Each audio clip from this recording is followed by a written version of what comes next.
Kraigg, how would you assess that performance overall? Not what we expected and wanted. Obviously, bowling-wise, we did great. Getting 10 wickets here in Australia on the 300 runs. I think that was good. Obviously, we could improve, from that as well. Obviously, batting-wise, the top order we didn't get going. Obviously, Kurt played well in the first innings, but yeah, we didn't get the scores. So obviously, that is what let us down this test match.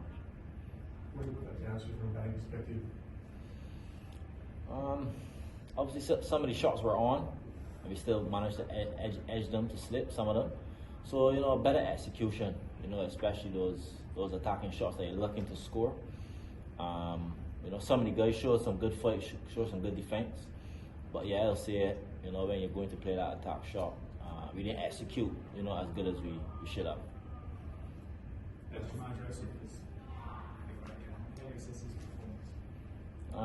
It's a great start.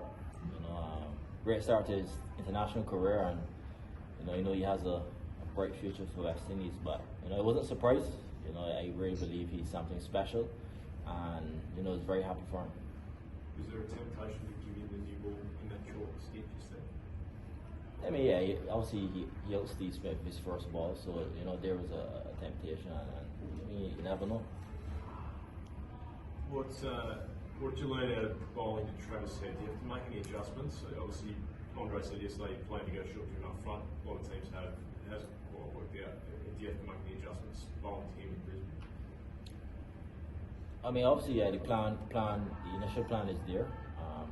Obviously, he's a guy that like to score fast, and I just think we just got to be as tight as possible. I think the more dot balls we can bowl at him, when he's batting, I think that's a plus. And for us, it's just to keep working out what line of length on the pitch, because obviously this pitch, Brisbane may play different to this pitch, and it's pink ball as well. But I think the more we could keep him on the defense, it's good for us. Obviously, along with the initial plan of attacking him. Touch on Shamar, what do you make of the performance of the other two debutants? Yeah, I was very happy with what I've seen from Hodge. I mean, he didn't get any runs, but the first innings, you saw him leave some balls, defensive balls. He looked the part. Obviously, as I said, it's just to take that into performing and getting runs out there, and spending time. And Graves was obviously outstanding with the ball as the all-rounder, and catching his stick was good, which I'm not surprised with that. Decent innings in the second innings. He showed some fight. So happy. I think it's good for the guys to get out there and play and experience what it is to play international cricket. I mean, it's great to be playing against the #1 team in the world, because you pretty much know where you stay after here. So yeah, I was very, very pleased with what I saw from those debutants. Could you envisage more debutants for the second test? You do have 4 other and a couple of others that you scored. I mean, we'll see. We have a few days, to think on it. Obviously, we didn't see Brisbane pitches yet, but yeah, I mean, obviously we have a few days, so you never know. But I'm quite happy with how this team played. It just we fell short with the bat, to be honest. I was going to say about that. Like, how much do you attribute the quickness of the game to the pitch, and I guess how much they were influencing their bowlers across the game?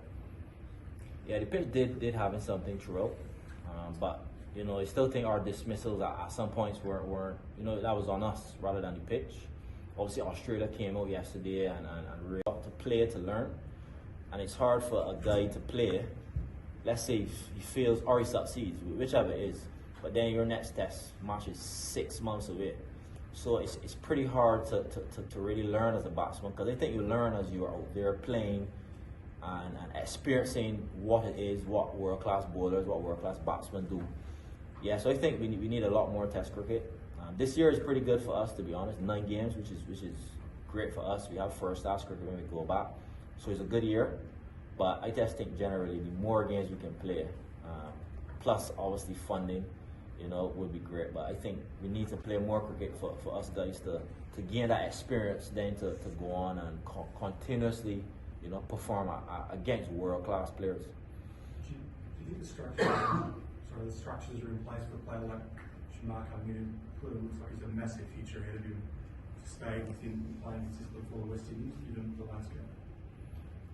Yeah, I believe so. I think it was great for us. We had two A-team series in the last, about 6, 8 months. And for me, A-team cricket helped me a lot when I was younger. So it was good to see, us getting that back. I think as a fast bowler, probably a little different at times, because at times it's good to fast bowlers need some rest at times. But I believe we will have it in place. As I said, this year is pretty good for us in terms of cricket, and it's just how we manage our bowlers. I think one thing that would be great for us is we just got to produce some good pitches in the Caribbean.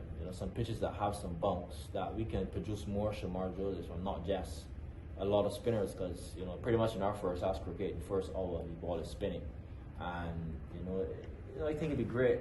Our pitches obviously getting better, and they did improve in the last 2 years. And if we continue to get them with some pace in it, fast bowlers enjoy themselves and get some pace and balls bouncing to the keeper well, and not just carrying the height. I think all of that together will help us to produce more fast bowlers, because it gives them a lot of confidence. What about Shamar with the Lure franchise cricket? He's going to the UAE straight after this, so how do you manage that? It's obviously a lot of discussions we have with management and Shamar, because obviously everyone will possibly want him in, so I think we just got to do our best to keep him in a good program and a good structure. So it's just a balance, it's just that right balance and that continuous support from the board. How important is someone like Alzari Joseph then? Kraigg, he just went for another $1 million contract in the IPL auction, but he played all 6 tests last year, and he's here as vice captain. Yeah, I think Alzari, he loves Test cricket, and Shamar loves it as well, and I think that's great. Nothing is wrong with playing franchise cricket, but obviously when it's Test series, obviously you love to have your best team. Obviously guys have to make their decision. But I just think we got to do our best in managing, communicating to the players. But I believe those guys have the love. All the guys have the love, but some guys have to make decisions, for themselves. And we as West Indies, we just got to do our best to support, and everything could always improve, for us. Thank you. Really attack the batsman, but I think we got to learn.